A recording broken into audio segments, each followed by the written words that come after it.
Hello বন্ধুরা, আপনারা আমার আগের গল্পের প্রথম পর্ব শুনেছিলেন, যেখানে বলা হয়েছিল আমার মায়ের মৃত্যুর পরে আমার ফুপি আমাদের বাড়িতে এসেছিলেন।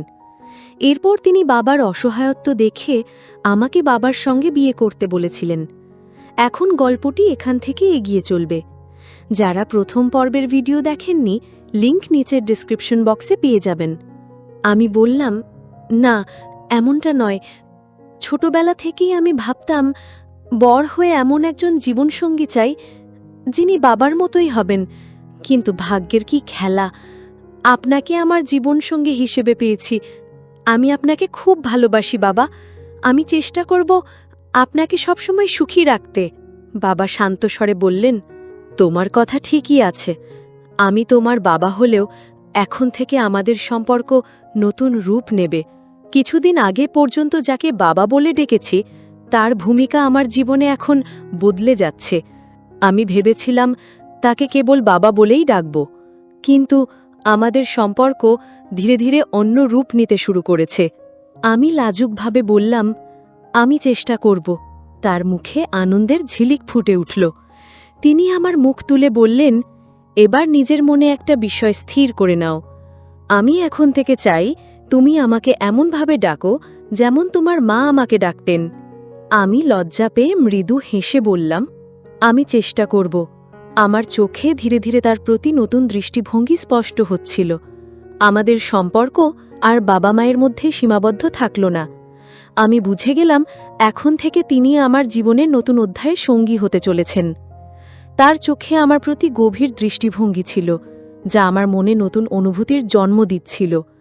আমি নিজের লজ্জা লোকাতে ব্যস্ত হয়ে পড়লাম, কিন্তু ভেতরে ভেতরে অদ্ভুত উত্তেজনা অনুভব করছিলাম। যখনই আমাদের চোখে চোখ পড়ত, আমি লাজুকভাবে চোখ সরিয়ে নিতাম, কিন্তু কিছু সময় পরে আবার তার দিকে তাকিয়ে দেখতাম তিনি মৃদু হাসছেন। এই মুহূর্তগুলো আমাদের মধ্যে নতুন ধরনের সংযোগ তৈরি করছিল। একদিন ছেলেমেয়েরা একটা জিনিস চাওয়ার জন্য জেদ করতে লাগল।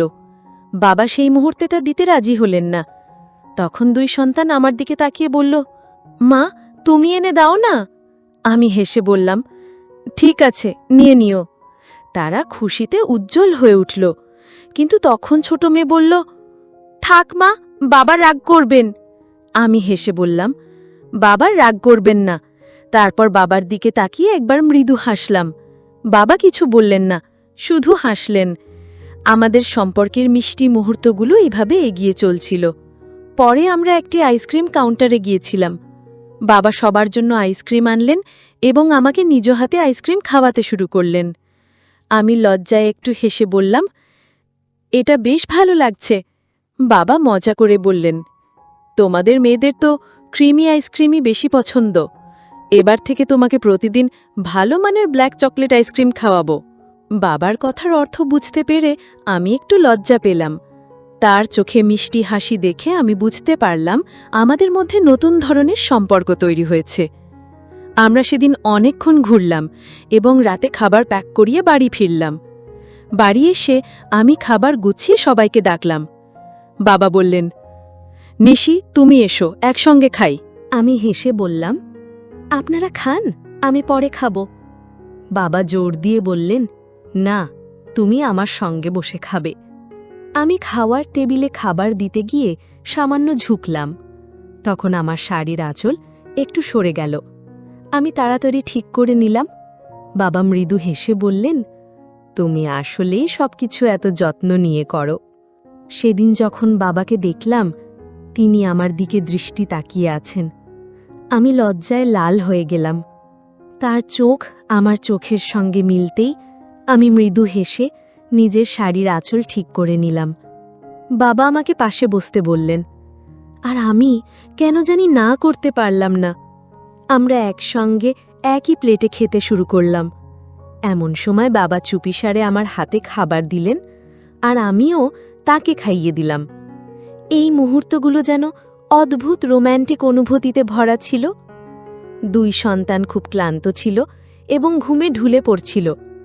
আমি বললাম, আমি ওদের ঘুম পাড়িয়ে দিচ্ছি।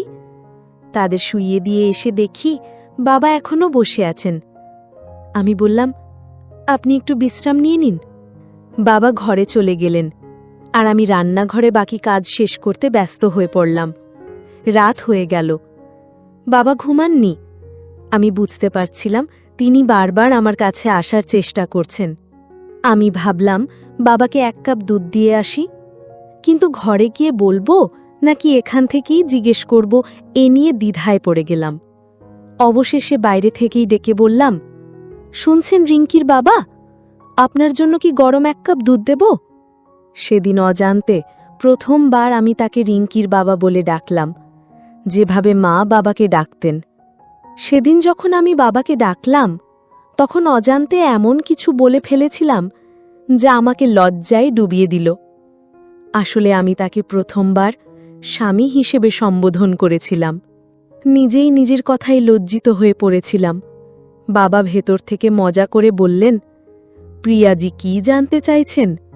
তার এমন কথা শুনে আমার লজ্জা দ্বিগুণ হয়ে গেল। কিছু বলতে পারলাম না। তখনই তিনি বাইরে এলেন। তার মুখে মিষ্টি হাসি ছিল। তাকে সামনে দেখে আমার হৃৎস্পন্দন যেন দ্রুত হতে লাগল। আমি থেমে গিয়ে এদিক ওদিক তাকিয়ে কোনো মতে বললাম, ওই আমি দুধ দিতে এসেছি। তিনি মুচকি হেসে আমার কানে ফিসফিস করে বললেন, প্রিয়াজি, আপনার আদেশ আমাদের মাথায়, আমরা তো আপনার সেবক। তার এমন মজার কথা শুনে আমি লজ্জায় রাঙা হয়ে গেলাম। কিছু বলতে না পেরে তাড়াতাড়ি সরে এলাম। কিন্তু তার সেই কথাগুলো বারবার মনে পড়ছিল, আর আমি লজ্জায় ও আনন্দে মুচকি হাসছিলাম। আমি রান্নাঘরে গিয়ে 1 গ্লাস দুধ গরম করে তাকে দিলাম। তিনি বললেন, মনে হচ্ছে তুমি এতে চিনি দাওনি। আমি বললাম, না, দিয়েছি তো। তিনি গ্লাসটা আমার দিকে বাড়িয়ে বললেন, তাহলে নিজেই একবার চেখে দেখো। আমি একটু চেখে দেখে বললাম, চিনি তো ঠিকই আছে। তখন তিনি মুচকি হেসে বললেন, তোমার খাওয়ার পরেই এটা মিষ্টি হয়ে গেছে। তার এমন মজার কথা শুনে আমি এত লজ্জা পেলাম যে তাড়াতাড়ি নিজের ঘরে চলে এলাম। তার কথা মনে পড়তেই আবার মুচকি হাসি ফুটে উঠল। বাবা এতটা মজার হতে পারেন তা আগে কখনো কল্পনা করিনি। ঠিক তখনই ফুপির ফোন এলো। আমি ফোন তুলে গল্প করতে লাগলাম। গল্পের মাঝখানে ফুপি জিজ্ঞেস করলেন, ভাবি, সব ঠিক আছে তো? সেদিন আমি বাইরে গিয়ে ফুপির সঙ্গে কথা বলতে শুরু করলাম। তিনি আমাকে জিজ্ঞেস করলেন, ভাবি, রিঙ্কি তো বেশ জেদ ধরেছিল, কোথায় নিয়ে গেলেন? আমি বললাম, হ্যাঁ ফুপি, বাচ্চারা অনেকদিন ধরে বাড়িতে ছিল, তাই একটু বাইরে আয়োজন করতে নিয়ে গেলাম। ফুপি মুচকি হেসে বললেন, ভাবি, আমার ভাই আর আপনার মধ্যে কি কোনো নতুন সম্পর্ক তৈরি হলো? আমি একটু লজ্জা পেয়ে বললাম, এখনো না, তবে হয়ে যাবে। আমি জানতাম ফুপি কোন সম্পর্কের কথা বলছেন। আমি বললাম, দিদি, নতুন সম্পর্ক ঠিকভাবে তৈরি করতে হলে পুরনো সম্পর্কগুলো ভুলতে হবে, সেটা আমাদের সবার জন্যই ভালো। ফুপি হেসে বললেন, ঠিকই বলেছ ভাবি, তবে মনে হচ্ছে তোমরা দুজন মিলে ভালোই সময় কাটিয়েছ। আমি মৃদু হেসে বললাম, আপনি কি বলছেন ফুপি? তারপর ফুপি বললেন, আমাকে ফুপি না বলে দিদি বলে ডাকো। আমি বললাম, ঠিক আছে দিদি, এখন থেকে ডাকবো। তখন দিদি আমাকে ঠাট্টা করে বললেন, ভাবি, আমার ভাই কি তোমার হাত ধরেছেন? আমি হেসে বললাম, উফ দিদি, আপনি কেমন কথা বলছেন? দিদি বললেন, তাহলে তুমি কিভাবে বুঝলে যে তিনি পুরনো সম্পর্ক ভুলে গেছেন? আমি বললাম, তেমন কিছু না দিদি, আমরা যখন বাইরে আইসক্রিম খেতে গিয়েছিলাম তখন উনি বলছিলেন তোমাকে রোজ আইসক্রিম খাওয়াবো, আর সেটা শুনে আমি বুঝে গিয়েছিলাম তিনি কোন আইসক্রিমের কথা বলছেন। দিদি মজা করে বললেন, আহা ভাবি, সেটা তো আসল আইসক্রিম, চকলেটের খুবই মজার জিনিস। এই কথা শুনে আমি লজ্জায় রাঙা হয়ে গেলাম এবং নিজের ঘরে ফিরে এলাম। বিছানায় শুয়ে শুয়ে তখনও দিদি কথাগুলো কানে বাজছিল। আমি মনে মনে ভাবছিলাম, পাপা আমাকে সত্যি সত্যি চকলেট খাওয়াবেন? তারপর নিজেই উত্তর দিলাম, কেননা নিজের স্ত্রীকে না খাওয়ায় আর কাকে খাওয়াবেন? আমি শুয়ে শুয়ে ভাবতে লাগলাম, দিদি কি পাপার সঙ্গে আমাদের সম্পর্কের কথা বলেছিলেন? পাপার আজকের আচরণ দেখে মনে হচ্ছে তিনি নিশ্চয়ই কিছু আলোচনা করেছেন। এত ভাবনার মাঝেও একটা প্রশ্ন আমাকে তাড়া করছিল, পাপা কি সত্যিই আমাকে তার স্ত্রী হিসেবে ভাবতে শুরু করেছেন? সকালবেলা আমি বসে বসে ভাবছিলাম, পাপা কি সত্যি আমাকে তার সন্তানদের মা হিসেবে দেখতে চান? কিছুক্ষণ চিন্তা ভাবনার পর নিজেই উত্তর পেয়ে গেলাম, যদি সেটা না চাইতেন তবে কেন বলতেন, আমাকে পাপা বলে ডেকো না, আমি তোমার বাবা নই, আমি তোমার সন্তানের বাবা। এটা পরিষ্কার ছিল যে তিনি আমাকে সন্তানদের মা হিসেবে দেখতে চান। পরের দিন সকালে বাচ্চারা স্কুলের জন্য তৈরি হয়ে বেরিয়ে পড়ল। পাপা তখনও ঘুমোচ্ছিলেন। আমি ভাবলাম, চল দিদিকে ফোন করে জেনে নি তিনি পাপার সঙ্গে আমাদের বিয়ের ব্যাপারে কথা বলেছেন কিনা। আমার মনে নানা প্রশ্ন ঘুরছিল, তাই আর অপেক্ষা না করে ফোন করলাম। আমি বললাম, দিদি নমস্কার। দিদি হাসতে হাসতে বললেন, কি ভাবি, আবার দিদি, ঠিক করে বলো। আমি একটু লজ্জা পেয়ে বললাম, সরি দিদি। দিদি বললেন, বলো তো, এত সকালে আমাকে কি মনে পড়ল? আমি বললাম, দিদি আসলে কিছু বুঝতে পারছি না, কিভাবে আপনার সঙ্গে বলবো। দিদি মিষ্টি গলায় বললেন, ভাবি, কি হয়েছে বলো তো। আমি বললাম, দিদি আপনার কি পাপার সঙ্গে কোনো কথা হয়েছে? কেন ভাবি, এত তাড়াতাড়ি কিসের এত উৎসাহ? আমি লজ্জা পেয়ে বললাম, দিদি তেমন কিছু না, আমি জানতে চাইছিলাম আপনি কি তার সঙ্গে আমাদের সম্পর্ক নিয়ে কথা বলেছেন? দিদি বললেন, হ্যাঁ ভাবি, কথা তো হয়েছে। তোমার কি মনে হয়, আমি তো জানতাম পাপা শুনেই খুশি হয়ে যাবেন। আমি অবাক হয়ে বললাম, তবে কি সত্যি পাপা রাজি হয়েছেন? দিদি মুচকি হেসে বললেন, ভাবি, তোমার কি মনে হয় পাপা না বলবেন? এই কথাগুলো শুনে আমার মন শান্ত হলো। মনে মনে ভাবলাম, দাদা সত্যিই খুশি, হয়তো এটাই আমাদের নতুন জীবনের শুরু। দিদি বললেন, ভাবি, এটা তো সম্ভবই না যে কেউ আমার ভাবির এই সম্পর্ককে প্রত্যাখ্যান করবে। আরে ভাবি, দাদা তো এত খুশি যে তা ভাষায় বোঝানো যাবে না। আর শোনো ভাবি, তোমাকে একটা কথা বলি, দাদা নিজেই আমাকে তোমার সঙ্গে কথা বলতে বলেছিল। বারবার আমাকে জিজ্ঞাসা করছিল, সত্যি করে বলো তো, প্রিয়া কি এই সম্পর্কে রাজি আছে? দিদির কথা শুনে আমি ভীষণ লজ্জা পেলাম। মনে হলো পাপা আমাকে তার জীবনসঙ্গী বানানোর জন্য এতটাই উদ্গ্রীব। এমন সময় পাপার গলা শুনে আমি বললাম, দিদি পরে কথা বলবো। তারপর ফোনটি রেখে দিলাম। আমি তখন রান্নাঘরে ছিলাম। হঠাৎ পাপা এসে পিছনে দাঁড়ালেন। তিনি বললেন, প্রিয়া, বলো তো, আমি কি তোমার একটু সাহায্য করতে পারি? আমি লজ্জায় কিছু বলতেই পারছিলাম না, শুধু বললাম, আমি করতে পারবো, আপনি যান। পাপা হেসে বললেন, তাড়াতাড়ি তৈরি হয়ে নাও, আমরা বাইরে কোথাও ঘুরতে যাব। এটা বলেই তিনি চলে গেলেন। তার চলে যাওয়ার পর আমি একটু স্বস্তি পেলাম। আমার মনে হচ্ছিল এখন আর বেশি দিন নেই, যখন আমার ঘরের ঠিকানা পাপার ঘরে বদলে যাবে। আমি যখন তৈরি হয়ে বাইরে বেরোলাম, তখন দেখি পাপার কাছে কারো ফোন এসেছে। সেই ফোন পেয়ে তাকে অন্য কোথাও কাজে যেতে হলো। আমি তখন জামা কাপড় বদলে গৃহস্থালির কাজে মন দিলাম। ঘর পরিষ্কার করার পর পাপার ঘরে তার কাপড় আনতে গেলাম। বিকেলে দরজার ঘণ্টা বাজল। আমি মনে মনে হাসতে হাসতে ভাবলাম, তিনি এসেছেন, আর দরজার দিকে ছুটে গেলাম। মনে হচ্ছিল বহুদিন পর যেন নিজের প্রিয়জনকে দেখছি। দরজা খুলে দেখি সামনে পাপা নন, অন্য কেউ দাঁড়িয়ে। পাপার বদলে অন্য কাউকে দেখে আমার মুখ মলিন হয়ে গেল। আমি জিজ্ঞেস করলাম, আপনি কাকে খুঁজছেন? সামনের লোকটি বলল, ম্যাডাম, কুরিয়ার আছে, এটি এই নামে পাঠানো একটি চিঠি। আমি বললাম, উনি তো এখন বাড়িতে নেই। ছেলেটি বলল, আপনি কে? আমি হেসে বললাম, আমি ওনার স্ত্রী। এটা বলতে গিয়ে আমার মনে একটু অন্যরকম আনন্দ হচ্ছিল। জীবনে প্রথমবার কাউকে বললাম যে আমি পাপার স্ত্রী। কিছুক্ষণ পর পাপা বাড়ি ফিরলেন। হয়তো কোনো জরুরি কাজ ছিল, যে কারণে দেরি হয়ে গেল। উনি ফিরে এসে সোজা নিজের ঘরে গিয়ে ফ্রেশ হতে লাগলেন। এই ফাঁকে আমি খাবার টেবিলে সব প্রস্তুত করলাম। সব রেডি করার পর পাপাকে বাইরে থেকে ডাক দিলাম, শোনো রিঙ্কির বাবা, খাবার রেডি। একদিনের মধ্যেই যেন আমি মায়ের মতো কথা বলতে শিখে গেছি। এখন আমার আর মায়ের মধ্যে খুব বেশি পার্থক্য নেই। আমি ভাবছিলাম, যা কিছু আগে মায়ের ছিল, এখন সবই যেন আমার হয়ে গেছে। এই বাড়ির প্রতিটি জিনিস, বাচ্চারা, সবার ঘর, এমনকি মায়ের জীবনসঙ্গী, যে হৃদয়ে এতদিন না বাস করতেন, এখন সেখানে আমি স্থান পেয়েছি। বলা যায় আমি সেখানে পুরোপুরি জায়গা করে নিয়েছি। বাচ্চারা ও পাপা সবাই ডাইনিং টেবিলে চলে আসার পর পাপা মজা করে বললেন, কি খবর আমাদের নতুন সরকার? পাপার এমন কথা শুনে আমি লজ্জায় পড়ে গেলাম। আস্তে করে বললাম, এই কি যে বলেন পাপা? পাপা হাসতে হাসতে বললেন, তাহলে আর কি হবে রিঙ্কির মা, এখন তুমিই তো সেই দায়িত্ব পালন করবে ম্যাডাম। আমি হেসে বললাম, হ্যাঁ হ্যাঁ, করতে হবে তো। তারপর আমি কিচেনে খাবার আনতে গেলাম। আজকাল মনে হয় বাচ্চারা যেন আমারই সন্তান। তারা এমনভাবে আমার সাথে মিশে গেছে যেন আমি তাদের মা। খাওয়া শেষে বাচ্চারা ঘরে চলে গেলে পাপা ঘরে যাচ্ছিলেন। আমি তাকে থামিয়ে বললাম, শুনুন তো। খামটা তার হাতে দিয়ে জানালাম, এটা সন্ধ্যায় কুরিয়ার থেকে এসেছে।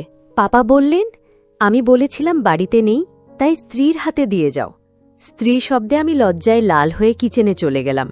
কিছুক্ষণ পর পাপা এসে বললেন, প্রিয়া, তোমার দিদির ফোন এসেছে। ফোন নিয়ে ঘরে গিয়ে দিদির সঙ্গে কথা শুরু করলাম। দিদি বললেন, ভাবি নমস্কার। আমি হাসি দিয়ে বললাম, নমস্কার দিদি। দিদি মজা করে বললেন, তোমার বিয়ে হলে তোমার পাপা খুশি হবে। নতুন ভাবির রান্নার যত্ন দারুণ হবে। এই কথায় আমি হেসে ফেললাম। দিদি জানালেন, তার বাচ্চারা জানে তাদের নতুন মা আমি। দিদির বয়স ৩২, তার ২টি সন্তান রয়েছে। বাচ্চারা আমাদের মতোই। আমাদের ছাড়া তাদের তেমন কোনো আত্মীয় নেই। আমরা তাদের জন্য সব কিছু, আর তারা আমাদের জন্য। কারণ আমাদের সম্পর্ক নিয়ে কারো সন্দেহ করার সুযোগ নেই। কেউই আমাদের আসল সম্পর্কের কথা জানে না। দিদির সঙ্গে কথা বলে আমার খুব ভালো লাগছিল। এক ধরনের ঘনিষ্ঠতার অনুভূতি হচ্ছিল। তখনই দিদি জিজ্ঞেস করলেন, তুমি এখন রাতবেলা কি করছো? আমি হেসে বললাম, আমি বাসন মাজছি। এ কথা শুনে দিদি একটু রাগ করে বললেন, তুমি এসব কেন করছো? তার রাগ দেখে আমি কিছুটা অবাক ও খারাপ বোধ করলাম। আমি উত্তর দিলাম, দিদি, এই তো আমার রুটিন কাজ। দিদি বললেন, ভাবি, এটা ঠিক আছে, কিন্তু শোনো, তোমার তো বিয়ে হতে চলেছে। এই সময় নিজেকে একটু সুন্দরভাবে রাখাটা জরুরি। জানো ভাবি, যখন একজন নারী রাতের সাজগোজ করে নিজের স্বামীর সামনে যায়, তখন তা তাদের ভালো লাগে। এই কথা শুনে আমি লজ্জায় মাটিতে মিশে যেতে চাইছিলাম। ধীরে ধীরে বললাম, দিদি, তুমি এ কি বলছো? দিদি হাসতে হাসতে বললেন, ঠিকই বলছি। এখন থেকে নিজেকে সবসময় প্রস্তুত রাখবে, জানো ভাবি। পুরুষদের নিয়ন্ত্রণে রাখতে হলে তাদের প্রতি তোমার যত্ন এবং আকর্ষণ ধরে রাখা খুব জরুরি। আমি মাথা নেড়ে বললাম, ঠিক আছে দিদি, আমি খেয়াল রাখব। তারপর দিদি বললেন, ভাবি, আর একটা জরুরি কথা। আমি পণ্ডিতজির সঙ্গে তোমার এবং ভাইয়ার বিলের বিষয়ে কথা বলেছি। তিনি জানিয়েছেন যে আজ থেকে ১৫ দিন পর তোমাদের বিয়ে ঠিক করা হয়েছে। দিদি বলছিলেন, ভাবি, পণ্ডিতজি বলেছেন যে এই দিনটা খুবই শুভ। তিনি আরও বললেন যে তোমার আর ভাইয়ার জুটি খুবই ভালো। তোমাদের সম্পর্ক বহু জন্মের জন্য স্থায়ী হবে। দিদির কথা শুনে আমার মনে একটা অন্যরকম আনন্দ হলো। ভাবছিলাম, এটা কি কেবল কাকতালীয়, নাকি আসলেই আমাদের সম্পর্ক এতটা গভীর এবং সুন্দর? দিদি তখন আমাকে বললেন, পাপাকে ফোন দাও। আমি ডেকে বললাম, শোনো, এই ফোনটা ধরো তো। দিদি মজা করে বললেন, ভাবি, তুমি কি এখন থেকেই ভাইজাকে এভাবে ডাকার অভ্যাস তৈরি করছো? আমি একটু রেগে গিয়ে মিষ্টি সুরে বললাম, আরে দিদি, তুমি এ কি বলছো? দিদি হেসে বললেন, ভাবি, এখন আমি মজা করছি, কিন্তু কয়েকদিনের মধ্যেই তুমি নিজেই এভাবে ডাকতে অভ্যস্ত হয়ে যাবে। দিদি আর আমি একসঙ্গে হেসে উঠলাম। আমি পাপার ঘরে গিয়ে ফোন দিয়ে এলাম। তারপর নিজের ঘরে এসে বিছানায় শুয়ে পড়লাম। কিন্তু আজ আমার ঘুম কিছুতেই আসছিল না। যেই বিছানায় প্রতিদিন শান্তিতে ঘুমোই, আজ যেন সেটাই অস্বস্তি দিচ্ছিল। পরের দিন সকালে আমি খুব খুশি মনে বাড়ির সব কাজ দ্রুত সেরে ফেললাম। তখন পাপা ঘুম থেকে উঠে আমাকে বললেন, নিশি, রেডি হয় না? আজ কোথাও ঘুরতে যাব। আমি একটু মজা করে বললাম, কেন? আজকেও কি কালকের মতোই তৈরি হতে হবে? পাপা একটু হাসলেন এবং আমার সামনে কান ধরে বললেন, সরি, মাফ করে দা, কাল জরুরি কাজ ছিল। পাপার এমন ভঙ্গি দেখে আমার মুখে হাসি চলে এলো। আমি আমার ঘরে গিয়ে ভাবতে লাগলাম, আজ ঘুরতে গেলে কি পরব। এমন কিছু করতে চাইছিলাম যা পাপার পছন্দ হবে, কিন্তু আবার কি পরব সেটা বুঝতে পারছিলাম না। ঠিক তখনই পাপা আমার ঘরে এলেন এবং বললেন, তুমি এখনো তৈরি হলে না? আমি বললাম, দেখো তো, কিছুই বুঝতে পারছি না কি পরব, তুমি বলো না কি পরব। পাপা মায়ের ওয়ার্ড্রপ থেকে একটি সুন্দর কালো শাড়ি বের করলেন এবং আমার দিকে এগিয়ে দিয়ে বললেন, এটা পরো, এই শাড়িটা তোমার উপর দারুণ মানাবে। আমি পাপার হাত থেকে শাড়িটা নিয়ে তাড়াতাড়ি তৈরি হতে শুরু করলাম। সেই দিন মায়ের কালো রঙের সুন্দর শাড়ি এবং তার সাথে মানানসই ব্লাউজ পরেছিলাম। শাড়ির সঙ্গে মিলিয়ে চুড়ি, কানের দুল এবং একটি লাল টিপ পরেছিলাম। সাজগুজের পর মনে হচ্ছিল আজ যেন আমার চেয়ে বয়সে বড় দেখাচ্ছে। পরে পাপা এসে গেলেন। আমি আস্তে করে জিজ্ঞেস করলাম, আপনি এসে গেছেন? পাপা হেসে উত্তর দিলেন, আর কিছু না বলে শুধু মৃদু হাসলেন। তার হাতে একটি ছোট বাক্স ছিল। তিনি বাক্সটা আমার দিকে এগিয়ে দিয়ে বললেন, নিশি, এটা তোমার জন্য উপহার। আমি পাপার হাত থেকে বাক্সটা নিয়ে মুচকি হেসে খুললাম। বাক্স খুলতেই দেখলাম তাতে সোনার সুন্দর গয়না, ভেতরে দুটি খুব সুন্দর বালা। বালা দেখে আনন্দে উচ্ছ্বাস প্রকাশ করে বললাম, বাহ, কি সুন্দর বালা এগুলো। তারপর বললাম, আপনার জন্য একটু পানি নিয়ে আসি। পাপা আমাকে থামিয়ে বললেন, প্রিয়া দিদির সাথে কি তোমার কথা হয়েছে? আমি বুঝতে পারছিলাম পাপা কি বিষয়ে জিজ্ঞাসা করছেন, তবুও জিজ্ঞেস করলাম, কোন বিষয় পাপা? পাপা বললেন, পূজা কি তোমাকে কোনো তারিখের ব্যাপারে কিছু বলেছে? আমি মৃদু হেসে লজ্জায় মাথা নিচু করে বললাম, জি পাপা। আমার মুখ থেকে চিৎকার শুনে পাপা আমার কাছে এগিয়ে এসে বললেন, প্রিয়া, তোমার কোনো আপত্তি নেই তো? আমি কি বলবো বুঝতে পারছিলাম না। লজ্জায় মাথা নিচু হয়ে গেল। পাপার সামনে এভাবে দাঁড়িয়ে থাকতে খুব অস্বস্তি হচ্ছিল। আমার মুখ পুরো লাল হয়ে উঠেছিল। পাপা কিছু বলার জন্য মুখ খুলছিলেন, ঠিক তখনই রিঙ্কি এসে পড়ল। লজ্জা লুকিয়ে আমি বললাম, আমি আপনার জন্য পানি নিয়ে আসছি। এটা বলে আমি দ্রুত রান্নাঘরের দিকে চলে গেলাম। রিঙ্কি পাপার কাছে গিয়ে জিজ্ঞেস করল, পাপা, আমি কেমন দেখাচ্ছি? পাপা তাকে কোলে তুলে নিয়ে আদর করে বললেন, খুব সুন্দর দেখাচ্ছে। তখন রিঙ্কি বলল, আমি সুন্দর দেখাচ্ছি বলেই আপনি আমাকে কোলে তুলেছেন। তাহলে মাকে সুন্দর দেখাচ্ছিল, তখন তাকে কেন কোলে তুললেন না? আপনি কি মিথ্যা বলছেন যে মা সুন্দর? রিঙ্কির প্রশ্ন শুনে আমি লজ্জায় মাটির সঙ্গে মিশে যেতে চাইছিলাম। তাকে মৃদু বকাঝকা করে বললাম, তুই কি সব বলিস? যা, এখান থেকে যা। পাপার দিকে তাকালাম। তিনি মুচকি হাসছিলেন। আমি আর তার চোখে চোখ রাখতে পারছিলাম না। দ্রুত সেখান থেকে বের হয়ে এলাম। কিছুক্ষণ পর পাপাও তৈরি হয়ে বের হলেন। আমি তখনও তার চোখে চোখ রাখতে পারছিলাম না, কিন্তু পাপা আমার দিকে তাকিয়ে হাসছিলেন। তারপর আমরা সবাই বাজারে কেনাকাটার জন্য বের হলাম। আজ পাপার সঙ্গে বের হতে এক অদ্ভুত অনুভূতি হচ্ছিল। শপিংয়ে যাওয়ার সময় মনে হচ্ছিল যেন পাপার সঙ্গে আমার নিজের স্বামী আর সন্তানদের সঙ্গে যাচ্ছি। আমরা একটি মলে গিয়েছিলাম, যেখানে পাপা আমার জন্য শাড়ি বেছে দিলেন এবং বিয়ের একটি সুন্দর পোশাকও পছন্দ করলেন। শপিং করতে গিয়ে আমি বুঝলাম আমার এবং পাপার পছন্দ একেবারে মিলে যায়। যে শাড়িটা আমার পছন্দ হয়েছিল সেটাই পাপারও পছন্দ। আমাদের পছন্দ এতটা মিলে যাওয়া দেখে মনে হচ্ছিল আমি সত্যি পাপার জন্যেই তৈরি হয়েছি। পাপা শাড়ির ব্লাউজগুলো খুবই সুন্দর ডিজাইন করে সেলাই করার জন্য দিয়ে দিলেন। এতে আমার কোনো আপত্তি ছিল না, কারণ এগুলো তো তাকে দেখানোর জন্যই পরব। আমরা বাইরে থেকেই খাওয়া দাওয়া ছেড়ে বাড়ি ফিরে এলাম। রাতে নিজের বিছানায় শুয়ে পাপার কথা ভাবতে লাগলাম। আমার চোখে ঘুম ছিল না। তখন উঠে দেখলাম পাপার ঘরের লাইট জ্বলছে। ভাবলাম পাপাও হয়তো জেগে আছেন, হয়তো তারও আমার মতো ঘুম আসছে না, কারণ আমাদের বিয়ে হতে চলেছে। বিয়ের আগে কারোই ঘুম আসে না। সকালে আমি বাচ্চাদের স্কুলের জন্য প্রস্তুত করছিলাম। রিঙ্কি বায়না ধরল, মা, আজ তুমি আমাকে স্কুলে পৌঁছে দাও। বাড়ির কাজ থাকায় বোঝালাম, তুমি নিজে চলে যাও, কিন্তু সে জিদ ধরে বলল, পাপার সঙ্গে যাব। পাপা তখনও ঘুমোচ্ছিলেন। ঘরে গিয়ে ডাকলাম, শুনছ, উঠে বাচ্চাদের স্কুলে দিয়ে আসো। পাপা বললেন, ওরা তো ভ্যানে যাবে। আমি জোর দিয়ে বললাম, না, তোমাকেই যেতে হবে। পাপা কাপড় পরতে পরতে বললেন, যা হুকুম সরকার। এই কথায় আমি হেসে বললাম, তাড়াতাড়ি করো, দেরি হচ্ছে। আমি এখন পাপার সঙ্গে একজন স্ত্রীর মতোই আচরণ করছি, যেন বাড়ির সব দায়িত্ব আমার। পাপা বাচ্চাদের স্কুলে ছেড়ে যাওয়ার পর আমি ঘরের কাজে মন দিলাম। পাপার ঘর গুছাতে গিয়ে মোবাইল বেজে উঠল। দিদি ফোন করেছিল। দিদি হাসতে বললেন, ভাবি, ভাইজাকে নিজের ইশারায় নাচানো শুরু করেছেন নাকি? আমি মুচকি হেসে উত্তর দিলাম। রিঙ্কি একটু জিদ করছিল, তাই পাপা ফিরে এসে বললেন, পেয়াজি, আজ একটু ঘুরে আসি। আমি রাজি হয়ে প্রস্তুতি নিতে গেলাম। হঠাৎ ভাবলাম পাপার পছন্দের পোশাক পরি। তাকে জিজ্ঞেস করলাম, কি পরব বলুন তো? পাপা আমার জন্যে লাল শাড়ি বেছে দিলেন। তিনি আমার দিকে তাকিয়ে মুচকি হেসে ঘর থেকে বেরিয়ে গেলেন। আমি লাল রঙের শাড়িটি পরে নিলাম আর চুল খুলে রাখলাম, কারণ আমি জানি পাপা আমার খোলা চুল খুব পছন্দ করেন। আমি যখন বাইরে এলাম, পাপা শুধু আমার দিকেই তাকিয়েছিলেন। আমি হাসতে হাসতে বললাম, এভাবেই দেখবেন নাকি চলবেন?